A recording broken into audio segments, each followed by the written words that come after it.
இனிய வணக்கம். 2026 சட்டமன்ற தேர்தலில் திராவிட முன்னேற்றக் கழக கூட்டணி 200 இடங்களுக்கு மேல் வெற்றி பெற்று 2.0 ஆட்சி அமைக்கும் என்ற உறுதிப்பாட்டில் நிலைப்பாட்டில் இருந்தது. அந்த உறுதித்தன்மை மேலும் அதிகரிக்கப்பட்டுள்ளது.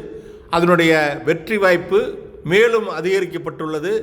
அந்த அடிப்படையிலே 225 தொகுதிகளுக்கு மேல் திராவிட முன்னேற்றக் கழகம் வெற்றி பெற்று 2.0 ஆட்சி அமைக்க உள்ளது. அந்த நன்னாளை உறுதி செய்யக்கூடிய நிகழ்வாக கழக கூட்டணியில் தேமுதிக இன்று இணைந்துள்ளது. அதை இரு இயக்க தொண்டர்களும் கூட்டணி கட்சி தலைவர்களும் வரவேற்பார்கள் என்ற நம்பிக்கை எனக்கு உள்ளது. நல்வாழ்த்துக்கள். வாழ்க வளமுடன். வெல்க திராவிட மாடல் ஆட்சி.